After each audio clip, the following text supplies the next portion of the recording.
Hello everyone, and welcome to episode 307 of the MTGGoldfish podcast. I'm Seth, probably better known as Saffron Olive, and we have the full crew here this week. Kicking things off with the owner of MTGGoldfish, Richard. What's up today, Richard? Hey Seth, how's it going? It is going well. We're going to have a fun cast today, I think. But before we get into our topics, we have another co-host in Krim. What's up this morning, Krim? Morning, Seth. Not much. Just, I'm excited because, we got a little bit of, news on the next Magic set, so. The littlest bit of news, honestly. So our plan for today, we were trying to figure out what we were going to talk about, and we got a little bit of Kaldheim news. We did find out we're going to have some spoilers this week, but we haven't gotten them yet. So we're going to talk about what we know about Kaldheim. We got a little bit of other news about a very awesome, famous Magic pro, and then we're going to dedicate most of the cast to kind of doing a constructed Magic review of the year, more or less, where formats are at now, where they've been this year, where they're going. So kind of talk constructed and then answer some fish mail at the end. So that is our overview for today. But before we get into that, a reminder that our show today is brought to you by Card Conduit. And if y'all have ever tried to sell your Magic cards to a buy list, it is so much work, so much sorting and shipping and typing, very time consuming. It's a really big hassle, essentially. Well, Card Conduit, they're the easiest way to sell your cards. And if you want to avoid all those hassles I was just talking about and all the time it takes to sell your cards yourself, well, this new service from the folks at Card Hoarder will sort, grade, and sell your Magic cards for you.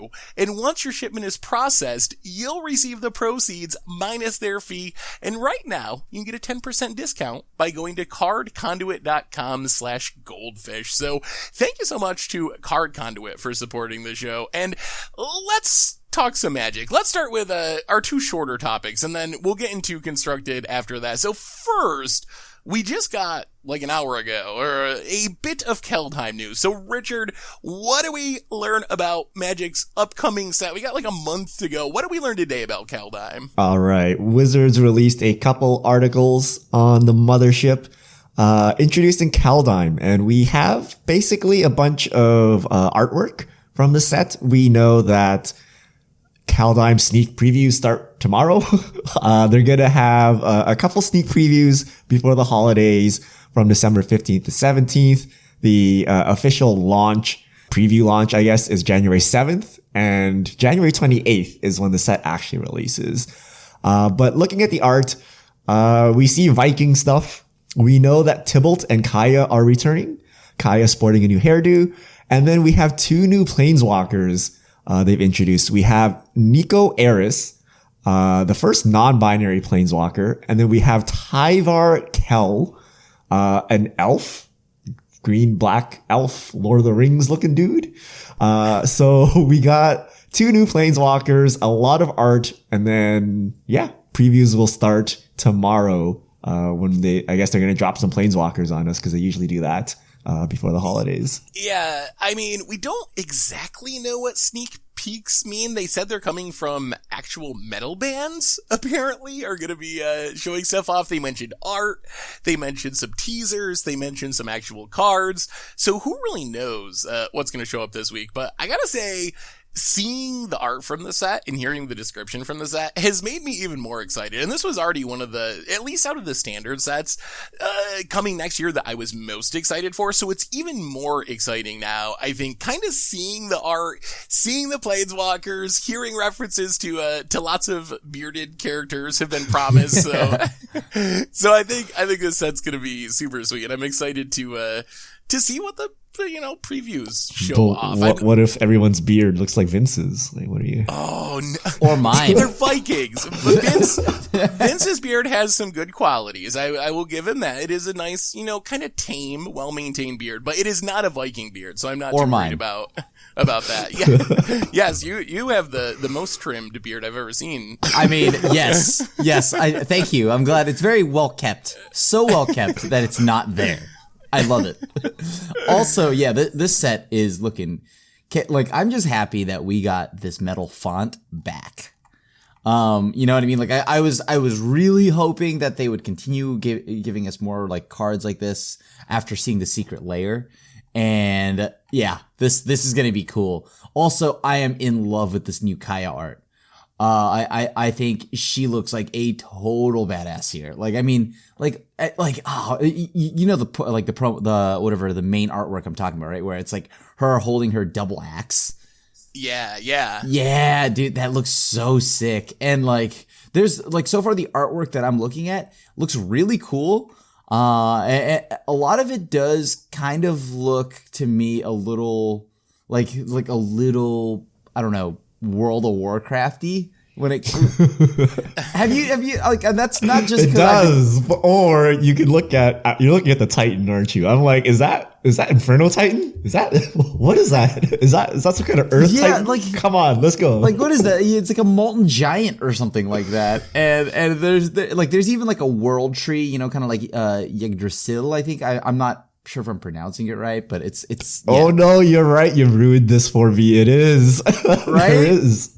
So like it looks like Yggdrasil and all this other stuff, and I'm kind of like, okay, so it's like Thor Ragnarok, the set. Let me ruin it further for you. Look at the Kaldheim logo, and then try not to see the Batman logo anymore. Yeah. I mean the premium booster, like it's literally just Mjolnir, right? With the hammer. Yeah. So it's Thor Ragnarok, the set. And I mean, it is from Norse mythology, where all these IPs harvest ideas from, so not surprising. I like it, though. I mean, this is a cool thing, so I'm a fan of it, and mostly just because I like the creatures that we were looking at right now. There's this weird, like, fox-looking creature holding its orb. So everything I'm seeing from the artwork right now is looking solid. It's got me pretty excited. I think, I mean, we'll probably get some sweet showcase cards. I think hopefully it plays off the metal theme. That would be really sweet. I think the other thing from the art that stood out to me, I don't really know much about what y'all were talking about World of Warcraft, so you're not ruining it for me because I don't know any of those references. But looking at this art, snow's got to be coming back, right? There's like, the lands are very clearly snow covered. They look like snow covered forest or like snow covered whatever. So we got to have the return of snow, right? There's got to be snow basics in the set. There's got to be a snow mechanic. Is there any way that they would have all this like snow art in this snow themed plane and not bring snow back to standard? It would be mega weird. Snow. Yeah, mega snow. That's what it is. and like, oh boy. And then can you imagine that? Like, if snow comes back in standard, maybe we'll get to see, like, think about it, Skred. That's also a very metal card. Just a name, right? And then of course we would also have, like, I mean, I don't think it'd be too powerful for standard. Ice Fang Coatl. So I mean, boy, that'd be so good. Remember the last time we had snow in Astrolabe and whatever, like, I don't know. It wasn't snow. in standard. I don't like the snow mechanic. I'm hopeful though, like if they do print more snow, maybe this gives them a chance to also print some snow hate. I think that's what's missing. Like we don't have anything to punish people. Oh, Tomer, settle down over there. Tomer, where's Tomer? Was that from Tomer? That sounded like Tomer. That did sound like a Tomer pun. But that's what we're missing, I think. Like that's why snow is arguably strictly better than playing non-snow lands in a format like Modern, is there's just no punishment for snow. So maybe we'll get some snow hate cards in this set, which would maybe even help Modern. Wait, well, let me ask you this. Does snow need hate? I mean, I think it's awkward that in Modern, I think it's always correct to play snow basics, right? There's no downside to it, and there's only upside to it. So it's a little weird to me that snow basics are just like strictly better than basics. Yeah.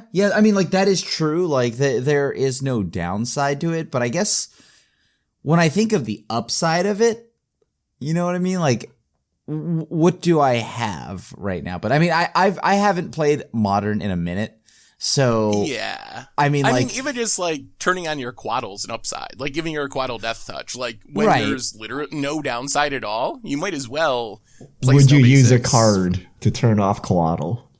Like, what would this hate even do, and why would, like, it has to be like on Coatl a doesn't seem 2-mana bad. 5/5 or something, right? Like I wouldn't play like the Rest in Peace of Snow. Like it does like almost nothing, right? Like they're like incremental advantages which you don't want to waste a card on shutting down because like Because doesn't they're do not anything. they're not losing any like deck space or like, you know what I mean? They're just like, I'm gonna play a basic land, right? This is what I was doing anyways. So, And and then then like a sinkhole for snow. You can call it like melting or something. Mel- It's like 2 melting. mana destroys snow. Would you permanent. play that over Molten Rain or something in your sideboard? Like I don't know. Is do it I worth it? want to blow up a land? I mean, like there's cleansing wildfire, right? Oh no, but that doesn't hit a basic, so I guess that's the one thing. It would be so good in standard. If there was really snow basics, it would be so good. yeah. Or like snow vindicate or something. That would be interesting. There needs to be like surgical extraction for snow cards from your deck. Something like that. Where you could actually just like rip out all the snow cards from someone's deck and then like call it a day. I think that's worth playing. I just once again like I just don't see the reason to hate snow out yet, but like maybe there will be if this set, let's say, brings a bunch of snow stuff in, and then there's just something ridiculously broken. What about Snow Uro? Snow Earl, yeah. When it Great. comes into play, you can put a snow land from your hand into play. Ooh, it's And the balanced. cost, it's snow. It's balanced. They only gain 3 life if they have snow permanence. All right, one other really important question about Kaldheim before we move on. Is Tibalt going to be the broken card? Doesn't Tibalt feel like the kind of card, because it's such a meme, that Wizards would bring back and just like ridiculously push to make up for last time, and that ends up being like the new Oko? Wouldn't that be There so was a last funny? time, and he sucked. Again. Yeah, that No, was an no, uncommon no, in War of no, the no. Spark, though. 3 mana Tibalt was played in standard. Come on. It It got, wasn't broken, though. I mean, it wasn't broken, but it didn't suck. It wasn't like a Narset, you know? Like, Oh, yeah, to yeah, push the yeah. power What- level if they wanted to break him. I mean, the passive that did he have a passive? I actually don't Yeah, think he did. the only reason you played him, to not gain Oh, life. right, yeah, right. I forgot what he did. Okay, but yeah, you know what? He's better than Fiend Blooded. Now, I was hoping that this time around, that's what that was pretty much what was going to be like Tybalt's thing when War of the Spark came around, because he was such a meme that this time he would come back 6 mana and like break the game or something like that. But you know, that didn't happen yet. But is this the set? Did they break A it? big red snow Tibble. Yeah. Did they break it this time, right? Did Wizards break it? And we're going to find out. Because I would love to find Tibalt here shredding and being the most powerful planeswalker of the whole set. I mean, I at least I say that now and then maybe I play Given against that it. we only see Kaya concept art, I don't know that that's happening. Right. What if Kaya just murders Tybalt in the story here? That's the end of Tybalt. I mean, no, that's going to be such a bummer. Like, Tybalt can't die. I mean, or I hope not. He tried to protect himself, but he randomly threw away his. Yeah, he threw away his-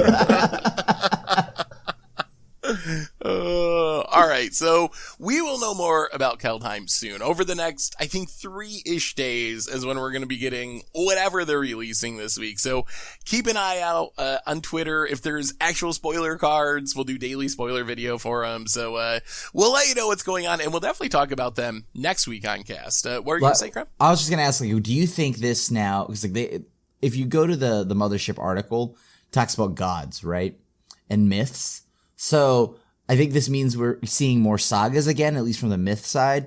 And then do you think they complete the demigod cycle, or not the demigod cycle, but like, you know, they're the gods that we got and like the titans that we got from Theros? Do you think they finish it here? Oh boy. I honestly, someone asked me this on stream the other day, and my first reaction was, do I want Wizards to finish that cycle? Because Uro Crocs are so good. Do we really want more of those around? And if they're going to make them intentionally bad, do we want them to do that? Because that would be pretty disappointing compared to how busted Crocs and Uro are. I'm going to say Crux no. is not busted. I mean, it's still like legitimate modern state. Oh, like it it's is not good. busted like Uro, but it's still like played across formats and very good in all those formats. Yeah, I mean, like, I want I really feel like as like this statement is coming out, the like monkey's paw is like curling, but like I want them to be good, and I hope that they're there, but I don't want them to be Uro levels of good. And I mean, I guess the other question is, gods don't really have a mechanic other than being harder to kill. So I would be very surprised. Maybe they bring them back as characters or make them as characters. But I would be surprised if like escape was a mechanic and they were formatted like the Theros Beyond Death cards. Because Wizards just generally doesn't do that. Like just put a mechanic in the set for 1 or 2 cards. I mean, yeah, that is true. I mean, I just thought so maybe. They're there as characters, but they don't work anything like Crocs and Uro do, and they're more like, I don't know, some of the older gods we've seen. What about if it's like Snow Escape? Is that a bad pun or a legitimate yeah, it's a bit of both. You see, it's perfect. It's perfect. Oh, okay, that one was actually pretty good. So yeah, I don't know, and like, is Kaldheim connected to Theros Beyond Death? Like, would it make sense from a flavor perspective to have the rest of the gods that we originally met on Theros Beyond Death be on Kaldheim? I don't know enough about lore to know the answer to that. Yeah, I guess it's about, like, I don't know. Richard, are you a lore person? You can't cross the streams. It's Norse mythology and Greek mythology. Having said that, the gods play an important role in Norse mythology, so I do expect them to be here, right? I don't think it's just a bunch of Vikings. I think the gods will show up somehow, but you know, they're not constellation gods and things like that. They'll just be their own gods, and they'll probably just be indestructible. I mean, that sounds cool. Yeah, like right? Ragnarok, things like you have to have that, right? Like otherwise, we just have a bunch of humans wielding axes. Is that exciting? No, right? You need some titans and you need some gods.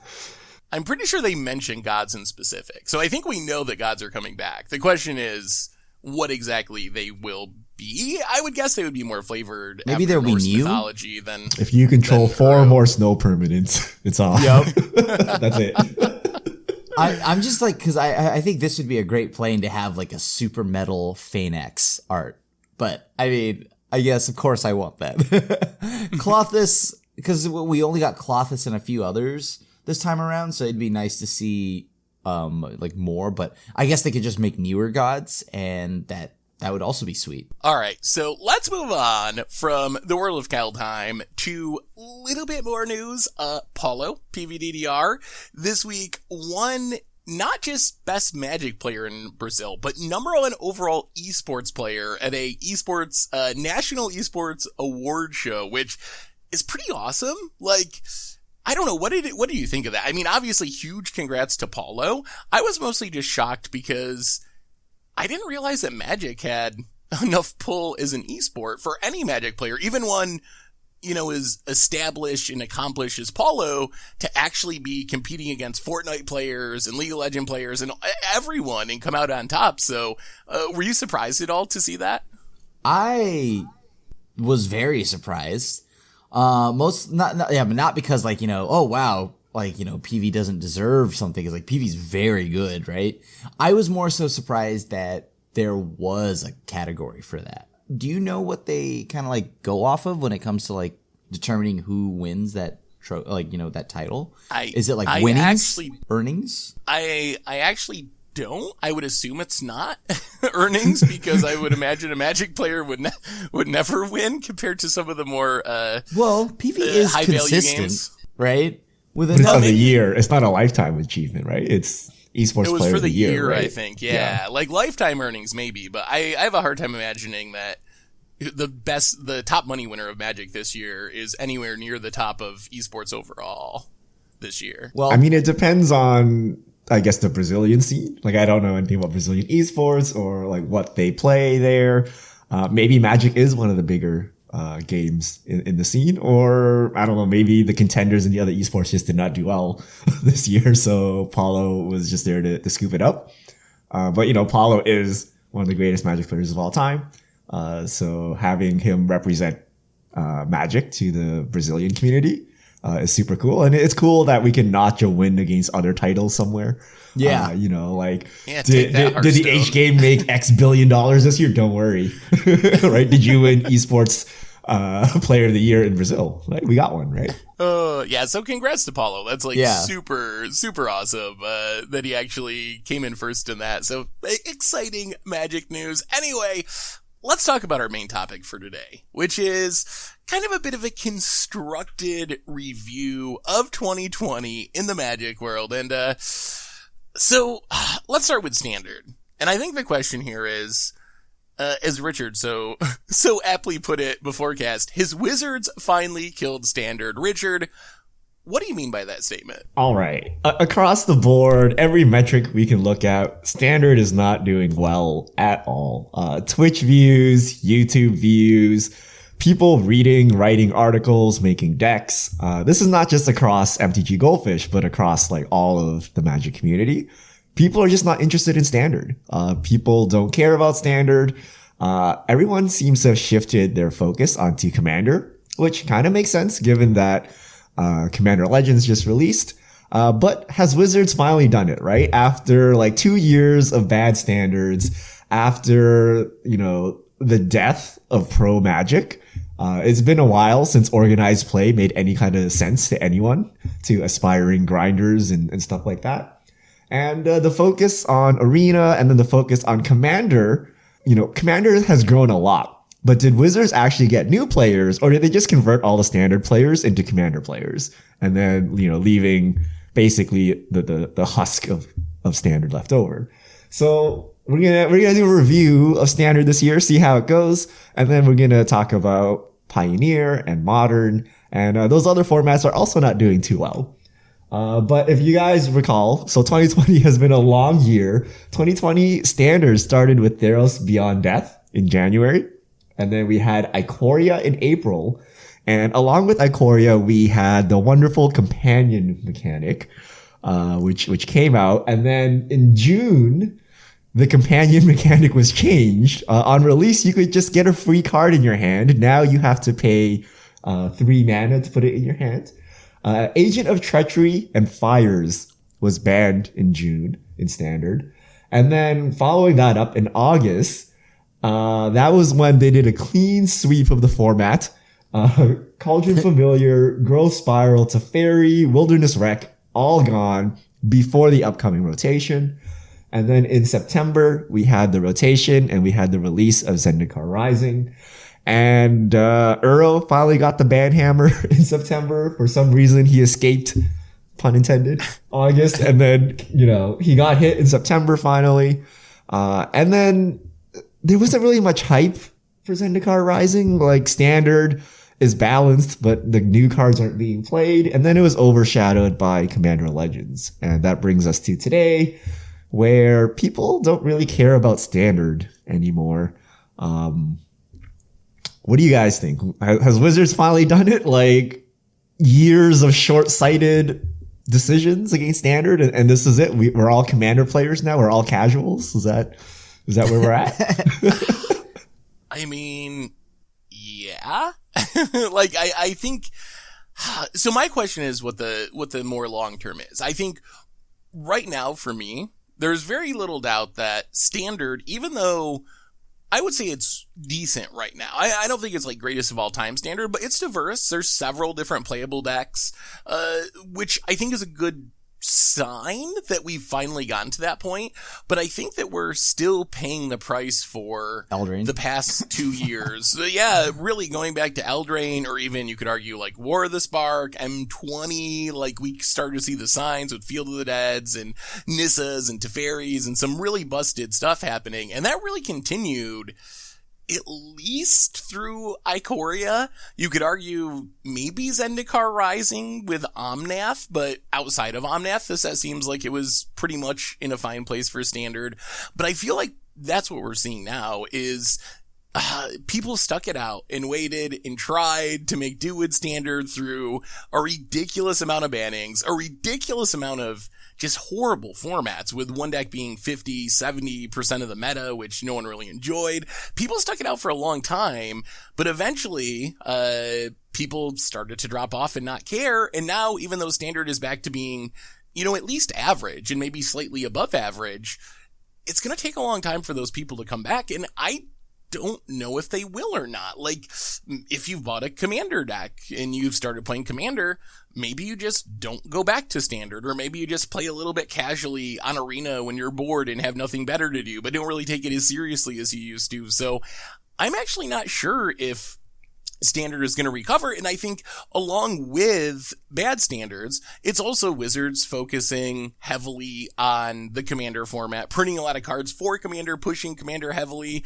having a ton of supplemental products for Commander instead of more Standard-focused stuff. It's the pandemic to some extent, I think, shutting down LGSs. You can't just go to a Standard F&M, but I am definitely concerned that Standard will not just recover from this period, and that we're finally seeing the fruits of all of the destruction that was sown over the past couple of years at this point. And I mean, yeah, there's still a lot to. I'm not gonna lie, it just feels like there's the Eldraine stuff that's still just lingering. The whole set, you know what I mean? Like, it still feels just, right? But I don't think any of the sets, like Ikoria, just now doesn't seem important. Right. I mean, after the change in companions, I just feel like the only thing that's like cool there is the triomes, and then there's just Eldraine, right? Like, I mean, yeah. I feel like most of the sets have been kind of voided out. And that leaves just Zendikar Rising. And it lost Omnath, but Zendikar Rising has rogues and all that, but it just feels like that's the only set in Standard right now that isn't miserable. Yeah, I mean, I would say not even like I think I talked about this last week, where I don't feel like playing Standard because I'm just playing the same stuff I've seen for like the past year or two. It's just not fresh, even though it's balanced and you can play like whatever mid-rangey deck you want to play as long as it can, includes Eldraine cards. Like, the problem is I've seen Eldraine for like too long now, so I don't really want to see Eldraine anymore.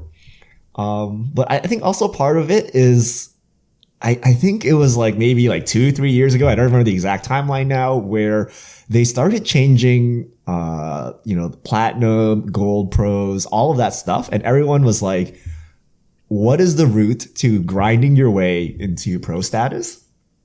And I don't know what it is anymore, right? They had like Rivals League and MPL and stuff, and like, who knows what's going on with that. And then the meme became like, just be a streamer. Right? Just be a popular streamer of another card game, right? And then you'll get invited to top tier Magic tournaments. And I think this actually really hurts, not the top pros, but like, just like the spiky players who, like, they play, like, they're not like super good or anything, but there's some higher level to aspire to, right? Like, oh, what if you take down that PTQ, right? That's a little goal you can work towards.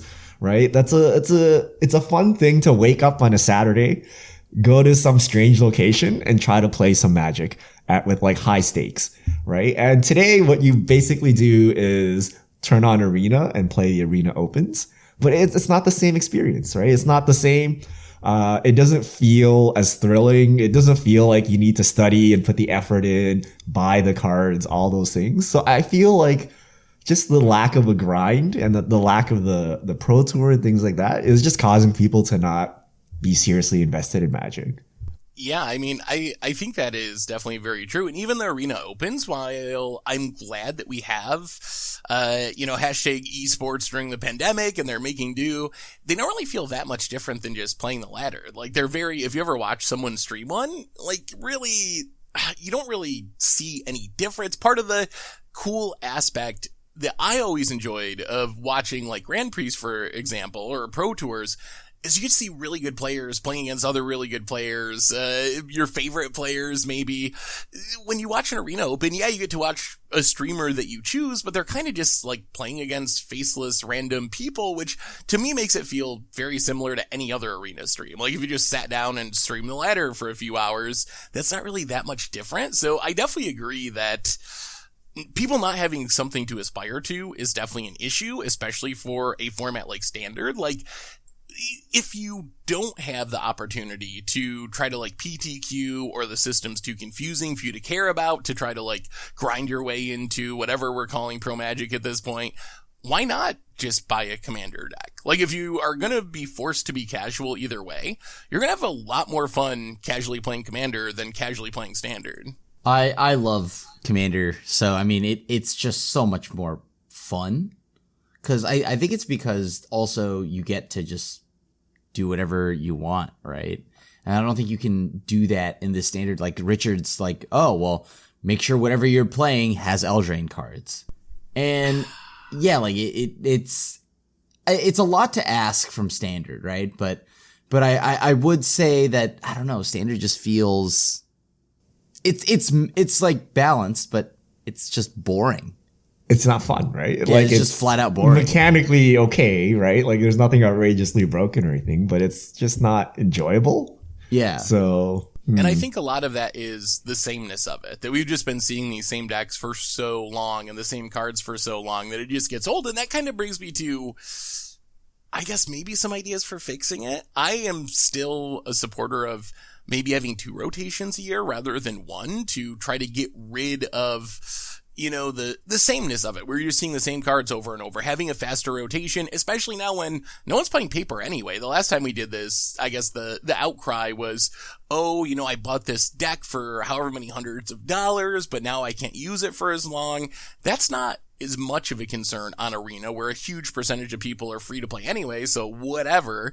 So I think that would be a possibility. Obviously, having a coherent and understandable and attainable organized play system where, like, I have no idea how you qualify. Like, if you ever read one of Wizards' articles about how to qualify for something, it's like multiple charts with arrows pointing every different direction, and you just have I still have no idea. Even looking at the chart, like, I kind of grasp it, but I'm like, okay, like, this is just not worth my time trying to figure out.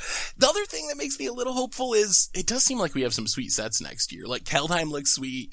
I don't care about Harry Potter, but I'm sure some people are going to love Strixhaven. A D&D crossover has potential. Innistrad's a classic. Maybe that, combined with theoretically things getting better on the pandemic front, will give us an upturn in standard, but I'm definitely nervous about the long-term for health of the format. Yeah, 2 new sets I think is good, although I'm a little scared given Eldraine. But this year we had both Theros and Zendikar, and I think I'm done with Return to sets, right? Like, I feel they add nothing interesting. Like, Return to once, maybe, right? But, like, Return to for the second and third time, like, whatever. I'd rather see brand new worlds and brand new characters. So, maybe it's just this year we had 2 Return to sets and only 1 new set in Ikoria. I don't think that the returning part of it, I guess, like, it depends on the plane, because, like, I liked Return to Ravnica, right? I would say that was a sweet set. I don't know how, like, to me, I think the issue is it doesn't matter what plane we're going to if the cards themselves and the set itself either A is Eldraine, where it's disgustingly broken, then I'm miserable, and or just irrelevant, right? Like, it just feels like a lot of these sets are just irrelevant. Like, it's nullified by Eldraine. I mean, what if you start overpowered like Companion and then nerfed into irrelevancy? What does that like that. See, and that was the issue. And let's say we look at Ikoria, there was just the Companions, right, and the Triomes. There were no monsters, right? Like, we were supposed to be bashing like Timmy Green creatures against each other, and like it didn't happen, right? So Ikoria didn't really deliver what it's supposed to deliver. Well, I think there weren't really any big monsters, and like, you know, we like Mutate was good for the set, and like I see where they were going with it, but the issue is that the just mechanic feels really bad when you get blown out by a single piece of removal. I mean, I like Mutate a lot. I do. I actually very much enjoy playing with the mechanic, but it's not a especially competitive mechanic. Like, it's a fun, like, semi-competitive or casual mechanic, but it's not something that's going to, like, break through at the top of tournament tables consistently. I do think what Richard mentioned makes sense to me, though. Like, I don't mind returning to sets, but how many movie franchises, you know, have 3, 4, 5 returns to the same topic, the same cast of characters, and have the 3rd or 4th or 5th one end up being as good as the first one, or maybe the second Fast one. and Furious. But I mean, in general, though, like, once you get to, you know, the third part, it's kind of not as good, and it's kitsch, and you're just like, I don't know, doing the same old thing that you've done before. We're on the VHS direct to DVD. I don't know what you're talking about. Fast and Furious got better at the 5th movie. I'm just saying. But I think it makes sense that going to Zendikar the 3rd time is not going to be as exciting as the 1st or maybe the 2nd.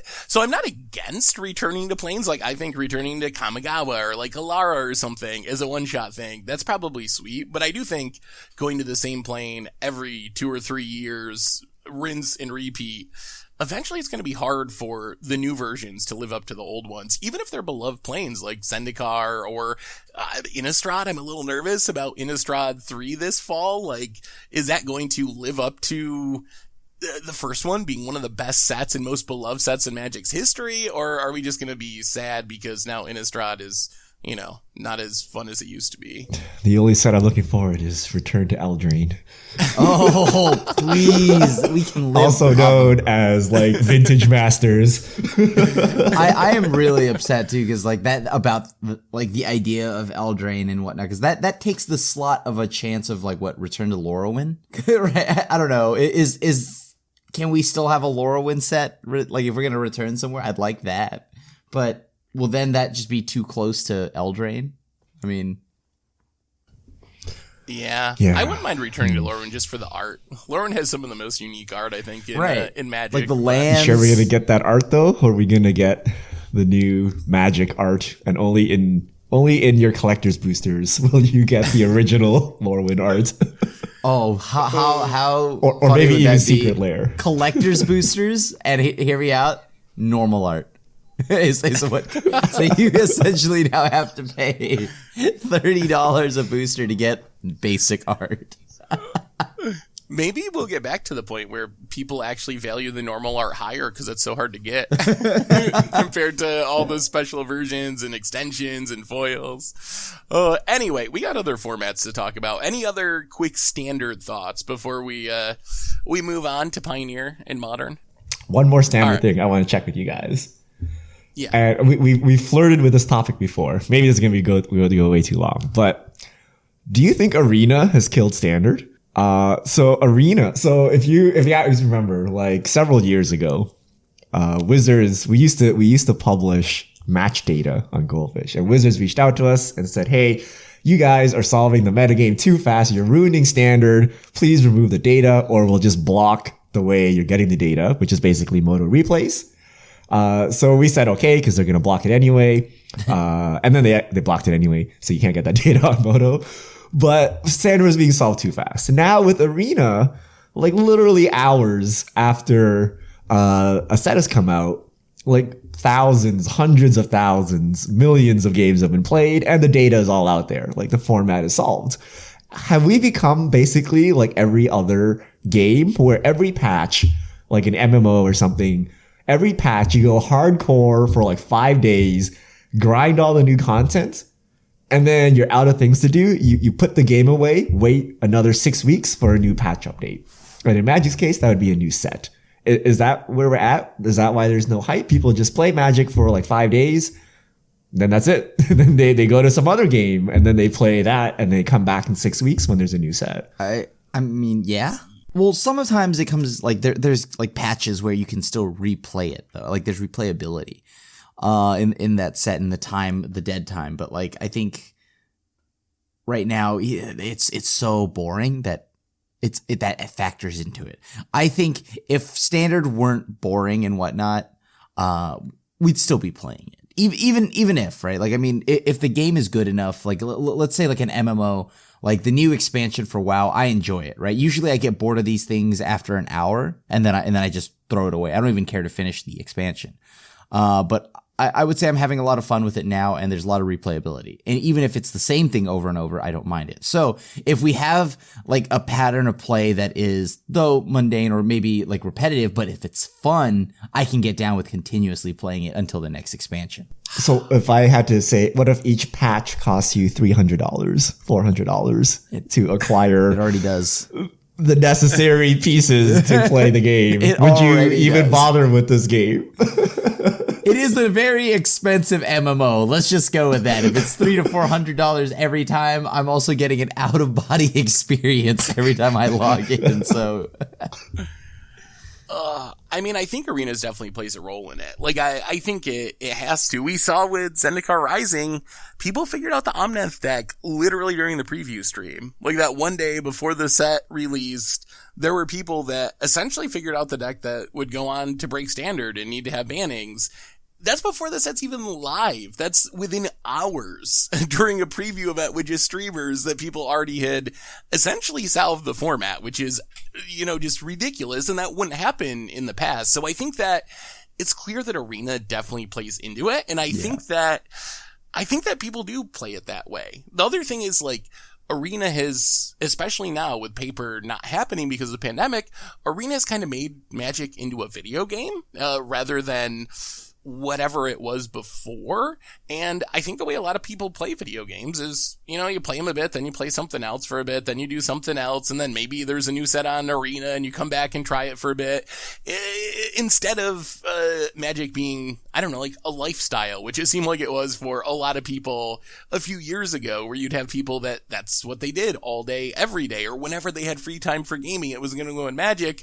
I think Arena does kind of diminish that aspect of it, and you treat it more like a video game where you jump around to whatever you're finding fun or whatever hot new releases out. And I don't know if that's a good thing for the game overall. Like, I'm guessing the answer is no, and I don't know how it's ever going to change. Like, I feel like we talk so much about what Arena would do to Magic when Arena was releasing, and then Arena kind of came and went, and things were more or less the same, and everyone was just focused on cards being broken. But now maybe we're starting to actually see, like, how Arena has changed the game as a whole. Now that we've had a couple of years, we're at a place where the standard meta is relatively stable at the moment. So, yeah, I mean, and maybe the answer is, maybe Wizards needs to allow data. Like, that's the other thing. If you look at Hearthstone and basically every other competing game, maybe Wizards' reluctance to allow people to have good data for their game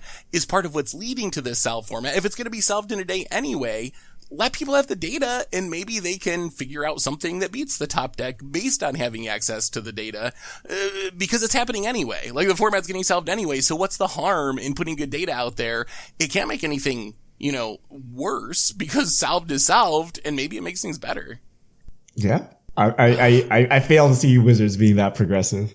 I mean, throwing all your data out there, letting people do what they want. That seems absurd for, like, a company built in 1990. But yeah, I don't know. I think the gathering part is a very important part of Magic, and it's what differentiated us from other games. Now that that's gone, now with the heavy focus on Arena, you are just directly competing with, like, every other card game, every other mobile card game, and you're doing it worse, right? But before, we had basically the LAN party of Magic, where you could gather, have some pizza, have a couple beers, play some Magic, have fun.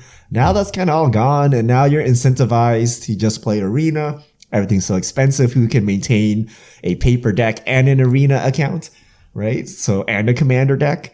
So yeah, I don't know. I think part of the trick is the gathering part and the LGSs, but Wizards has kind of deprioritized all of that. Even before pandemic with secret layers and things like that, you can see Wizards moving away from LGSs. So I am not sure what's going to happen even when the pandemic is over. Yeah, that's definitely one of the more concerning trends, I think, is it feels like this was the direction we were going anyway, and then the pandemic just kind of, like, sped things up compared to what the time frame probably was going to be. So I'm not super convinced that we're just going to go back to the glory days of Standard once the pandemic ends. I do think that maybe some of the other formats, like Pioneer and Modern, will benefit more from people being able to play in paper, but I think Wizards wants Standard to be an Arena format primarily. We were already heading in that direction with Pro Tours and Mythic Championships and Invitationals shifting to Arena. So I think we're heading here anyway, even if the pandemic was never a thing.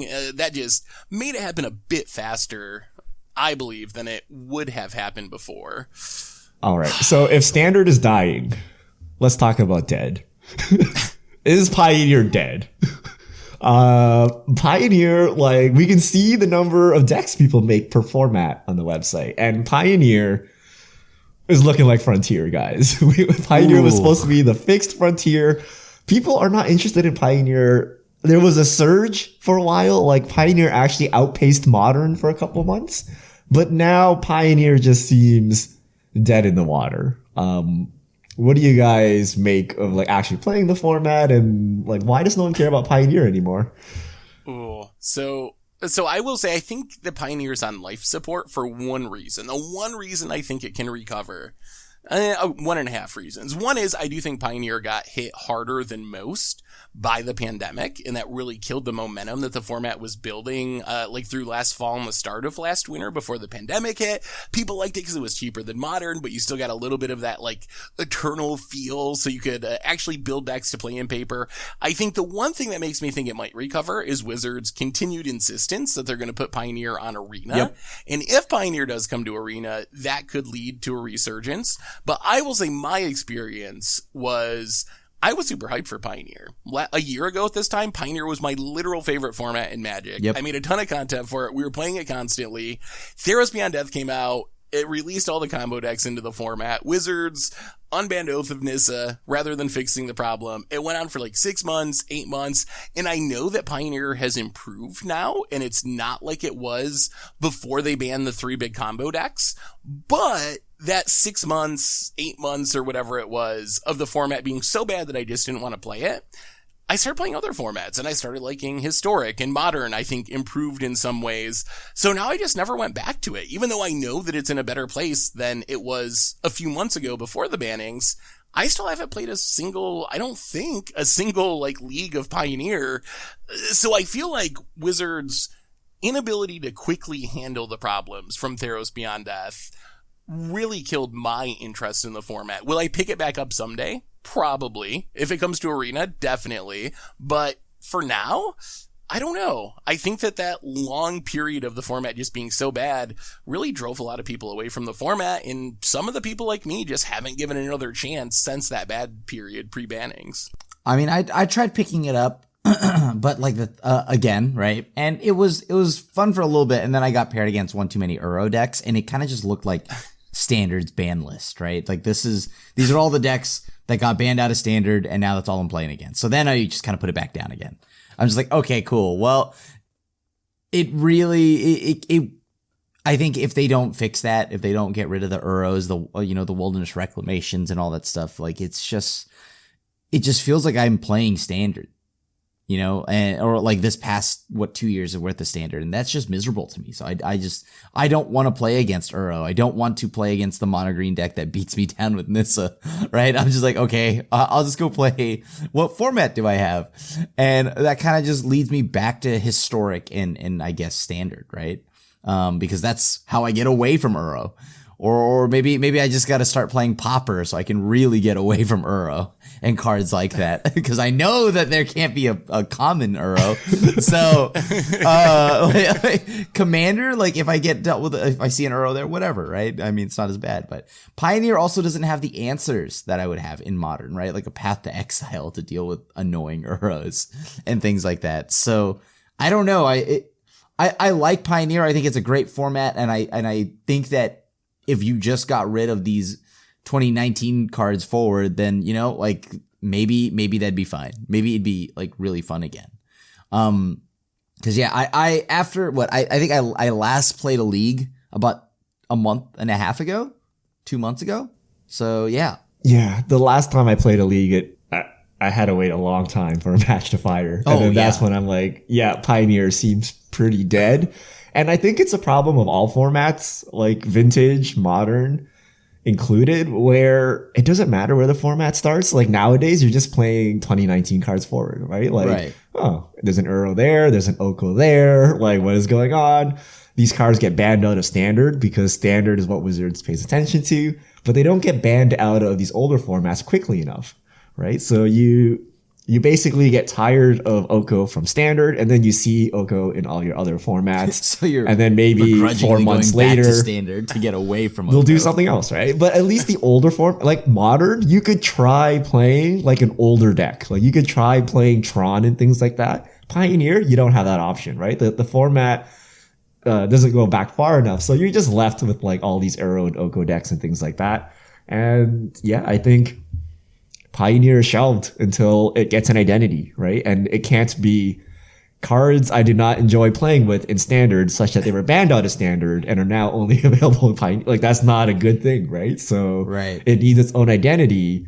And with the power creep happening, I don't know if that's happening, right? Because you're just playing Standard decks with like some additional efficient removal or something, and then a better mana base, right? Like, that's basically Pioneer, right? So I don't know if that's strong enough now. Maybe it just needs more time, or I'm not sure. Which what then the fix is. Leads to the next question, though. Like, I mean, like you had mentioned, it needs its own identity, but what are you? I'm starting to see the lines blur on Arena. When Arena gets Pioneer, will that be any different than Historic? Like, I mean, I feel like Historic, you can be a little more hands-on, so I'm more hopeful in Historic because they can just throw Path to Exile in the format, right? So yeah. I think my concern along those lines is, like, by the time they get Pioneer on Arena, is Pioneer just going to be literally dead? Yeah. Like, you could take Tiny Leaders and throw it on Arena, and it's probably not going to make a huge impact because it's a dead format. Like, I don't know. Like, I used to think that Pioneer would definitely just take over for where Historic was once it was on the client, but I actually think that Historic will remain way more popular than Pioneer, even if Pioneer is added to the client. Right. Look, the whole point of Pioneer is it's more accessible than Modern, Legacy, Vintage. On Arena, it's the least accessible format, right? It's the most expensive thing to be doing on Arena. So I don't know that it has enough pull, right? Like, you're like, Modern's too expensive. I don't want to buy fetch lands, blah, blah, blah. Okay, play Arena, right? But now you're like, well, Historic already cost me a fortune. Do I want to try to build a Pioneer collection? Right. So, Yeah. I'm not super excited about the future of Pioneer, honestly, which is very sad because, like I said, if you asked me a year ago what I thought about Pioneer, it was the format I enjoyed playing the most. So it's pretty sad to see such a rapid decline. And I thought it was going to be real and stick around and maybe even eventually like challenge Modern as the non-rotating format of choice. But that seems much less likely 1 year into the future with how things have played out. all right. So moving quickly to Modern, also on life support. Modern is not doing well either. And Modern at one point was actually one of the most popular formats in Magic altogether, even outpacing Standard. But we had a rough year with Oko, Thief of Crowns, Mox Opal, Mycosynth Lattice banned in January. If you remember War of the Spark with Karn and the Lattice, that was a fun time. Once Upon a Time into Oko. Once Upon a Time banned in March, finally. Moving all the way to July, we had like a good full year of Modern Horizons and Arkham Astrolabe wrecking everyone's face. They finally got rid of that in July. And I think that's it. That's where we are now. Well, what's up with Modern? I think that was when I last enjoyed Modern, by the way. When Astrolabe? No, please, no, not that. I mean, I didn't care too much about it, but like because at the time it wasn't all over the place, but it was when Mycosynth Lattice was still legal. That was the last time I enjoyed it because I played Esper Control that also played the Karn deck or played Karn and the whole package. So it was a lot of fun up until then. I think everything after that, I kind of just like, this is boring, right? Or this is miserable to play against. And then that's when the Okos started showing up, right? Because War of the Spark, all that was great for Modern. I had a blast.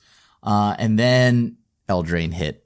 And then weird, just any format where a lot of Eldraine cards are legal, I'm immediately not really down to play it. And then Uro kind of just like ended Modern for me.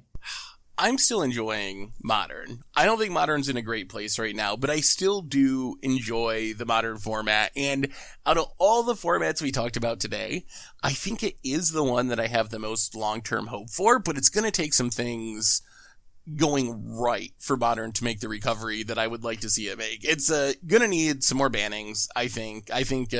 We still have Uros, Primeval Titan's a card that's been coming up on a lot of people's lists. It's gotten really good, with Field of the Dead being in the format even better than it was before. So I think more bannings could help the format. I think Modern really, really, really needs the return of like paper Magic tournaments, more so than any of the other formats we talked about today. I think why we talked about people losing interest in Standard and not watching, as much Standard as far as tournament play, we haven't watched any Modern, because Modern is essentially just not existed. There's no GPs, there's no Pro Tours, there's no Players Tours. Like, all of that stuff has went away because of the pandemic, so we really need those to return. And I also am holding out hope that Modern Horizons 2 next summer is going to rekindle the masses' interest in the format, maybe, even though I know Modern Horizons 1 did have some broken cards that ended up being a bad thing. It also added a lot of cool decks and cards to the format, and the period right after Modern Horizons was, I think, the peak of Modern. At least I think it was a peak of Modern, honestly, as far as how interested people were in the format, how many people were like watching Modern videos, building Modern decks. I think the few months right after the release, even with miserable stuff like Hogak going on, was one of the high points of Modern. So maybe the pandemic ends sooner than we think, thanks to vaccines. Maybe we have paper tournaments by the end of next summer when Modern Horizons 2 comes out. Maybe that is what saves Modern, more or less, and really brings it back to prominence in the Magic community, combined with hopefully Wizards actually having some tournaments for it and not just playing standard formats that no one cares about on Arena, because I know it's the only option right now for the most part, but hopefully once there are other options, Wizards embraces those again, because Modern really needs that tournament support, I think, to survive and to thrive. I was hoping that, maybe they just decide, Pioneer, all right, we were kidding. What we meant to say was Modern. That's what we're going to put on Arena.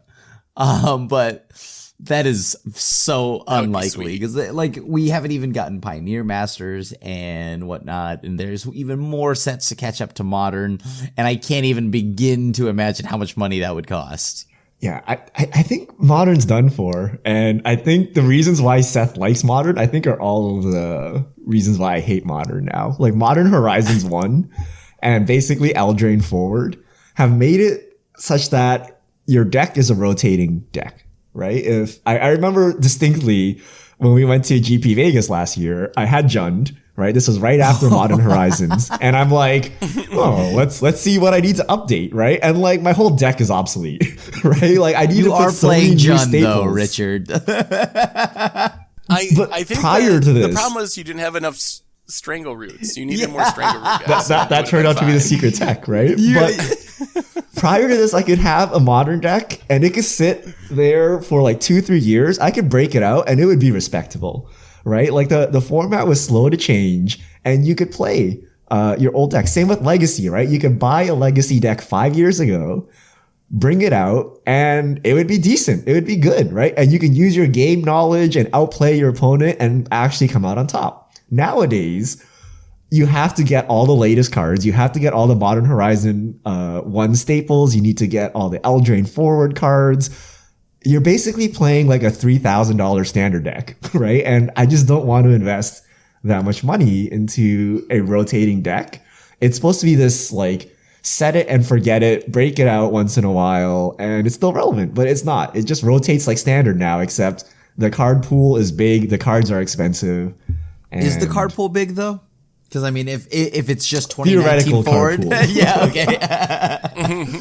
2019 forward for all the cheap cards, all the expensive cards like fetch lands and stuff. We need to keep begging for WotC reprints, right? So, like, I don't know, right? Like, I just don't want to keep up with this rotating format. Like, literally, like last year, right? Like, every 3 months, Modern dramatically changed, right? 1 week you're looking to get like Oko'd to death. But don't worry, 6 months later, it's banned, but you're getting Astrolabe to death, right? You're getting comboed out with Urzos or something.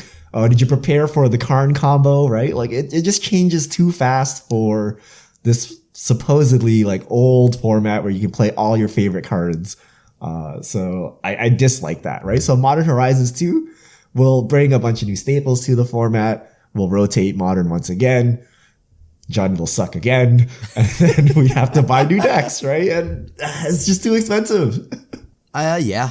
And what is already kind of like an insanely expensive format, you're right. It is rotating, right? And like a lot to what Richard has said is true in that I loved being able to go back into Modern, like play Modern and jam standard cards, and that would be the meme. Like, I think one of the first times I played Richard, I jammed Torrential Gearhulk with Mystical Teachings, and that was like hilarious.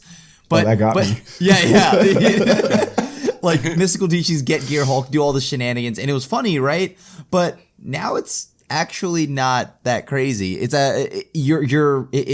more weird that you aren't jamming standard cards in your Modern deck. Yeah, I think if there's one overall thing I've taken away from our conversation today, it's we talked about in Standard how one of the big issues we're having with it is we've seen the same cards in the same deck so often that it kind of just feels the same and it gets boring. The more we talk about this, it's kind of happening with all of Magic. Like, you're seeing those Omnas in Pioneer and in Modern. You're seeing Luris. You're seeing, like, those same cards.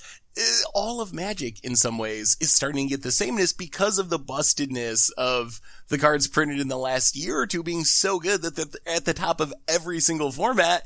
That does kind of take away from a lot of the joy, I think, of playing these formats, because the old technique is, like, Standard sucks, so I'll go play Modern. But if you got to play the same cards you're trying to avoid with or against them in Modern, like, it kind of defeats that strategy a little bit. So that is it's like you're just kind of like wandering back and forth. Oh, I want to get away from this card. Well, I go back to I'll go play non-standard. Go to non-standard. Oh, well, that card's played there, so I got to go back to standard now. Right? And it's like, oh, but hold on, I'm just caught in this vicious loop. And I think that's why Commander is great. Like, these cards that I think are miserable, they aren't dominant there. Like, I'm not to say that 2019 hasn't had its effects on like Commander, but at least there it's Singleton and all these other things are like, like they're just less prominent there. And I have way more ways to deal with it. It's still truly the format that is the most, like, that is Magic, right? You can express yourself. It's the most expressive format. You can still have fun. You can play whatever you want with those cards in the format. So one more question, then we got to wrap it up because we're running a little long. So let's say we're doing this again, I don't know, a year or two in the future. Is Magic just going to be Commander? Like, obviously, Arena will exist to some extent, I would think. I mean, Moto probably will still exist, but do you think the trajectory that we're on right now with Standard, Modern, Pioneer, those 1v1 competitive constructed formats decreasing in popularity, and at the same time, Commander increasing in popularity, is that a year of Commander thing for this year, and then we're going to shift next year and it's going to be different? Or are we just going to keep going down that path until Magic essentially is Commander for the most part, and the other formats don't really see a meaningful amount of play? I will always want there to be Standard and all that stuff, right? So for me, I think, or I hope, Kaldheim is good, but to be honest with you, Kaldheim, I'm outside of like the aesthetic of it, like of the looks of the card, I am more so looking for Strixhaven. I'm looking forward to that a lot more. So for me, at least, I'll see once Strixhaven comes out, and maybe Kaldheim changes that, and it's like, I'm all in on Standard, but I think Eldraine has to leave before I make that opinion, that decision if I love Standard or not. However, I do think Commander will stay. Like, Commander is the format where it doesn't matter what's in the Standard format. Like, it doesn't matter because you'll always be able to like play what you want. Or I mean, I guess hopefully play what you want. Yeah. I mean, I think it's up to Wizards. If Wizards just keeps doing what they're doing, Commander will be huge, and then all the 1v1 formats will be a side thought. And I know right now Wizards sees them making money hand over fist with Commander Legends, but I don't know that they see that they're just stealing it from their Standard players and then just they're not going anywhere. But the thing I fear most is if we're all casual, like the Magic community, like this community goes away. Right? Like, if you're just playing casually, you don't need to like come together and strategize and talk about the latest cards and things like that. It's if you're playing Exploding Kittens or something, like, do you go and read articles? Like, no, right? You're just like, it's a casual game. My friends are over. Let's play. And then we put it away when we're done, right? Did you know Same there's with Commander. competitive Catan? I did not know that. Yeah. No, there's a competitive scene for Catan. So Yeah, but like, I think nowadays, or maybe like 2 years ago, most people played like semi-competitively, right? Like, you played a bit, Yeah. but then you read about the game and you went to learn concepts and things like that, right? But if you're playing Commander, you don't really need to do that, right? You can just pick up what you want during the game, put it away, call it a day. Like, I don't watch Commander videos, but I play a ton of Commander. However, when I play Standard or Modern or Legacy, I consume a ton of that content, right? Because I need to like understand what's going on and keep up with all the news and all the latest cards. With Commander, I don't need to do that. So I feel maybe the community will shift or like kind of go away. The community will be more like a convention community, right? At Magic Fest, we all meet and play each other. But outside of that, I'm just playing weekly with my friends. I don't need to strategize, right? Like, I don't need to read top 10 white cards I should be playing in my deck or whatever, right? Like, it's just different. So I don't know. I'm worried about that aspect of the community and what's kind of brought Magic to where it is today, kind of going away because we just don't need that information anymore. I think my final take is I really, truly am holding out hope that even though this was a path Wizards was kind of heading down because of Arena and other influences, I'm really holding out hope that things are going to change once paper Magic is possible again. And once we get through this pandemic, like, it is easy to forget because it's been going on so long. We are living in the midst of like a once in a lifetime event that has really shut down the way we used to play Magic for the past 25 years. Will it recover? I can't say that with confidence. I have no idea, but I'm holding out hope that once we can play paper Magic again, we will see a resurgence for non-commander formats. So will it happen? I don't know, but hopefully it does. That is my biggest hope, because I do agree that those formats are very important. Whether Wizards like realizes or not, organized play that is attainable is important. People playing Standard and Modern and Pioneer, whatever those type of formats, having those as options, I think it is important for the entire ecosystem of the game. So it would be really sad if that was lost. Hopefully we see a rebound and a recovery once we get through this pandemic. Organized play. Shake my head. What is organized play? Oh, I mean, it all started when organized play became marketing, right? Like, at some point they decided that rather than having the best players compete, they needed to make it like a big marketing spectacle, right? And I think that's kind of direction they're going. So that kind of kills organized play as a concept. It's now just an invitational marketing event. It's just play. It's disorganized. It's just play. Anyway, I think we probably better hold off fish mail for next week because we went a little bit long this week. So I believe on that note, that brings us to the end of episode 307 of the MTG Goldfish podcast. So Richard Krim, thanks so much for hanging out. Thanks to everyone for listening. Thanks to Card Conduit for supporting the show. And we will be back next week to talk Kaldheim spoilers, which will be coming up soon, and whatever else goes on in the world of Magic. So until then, have a great week, everyone. And this is the crew signing out.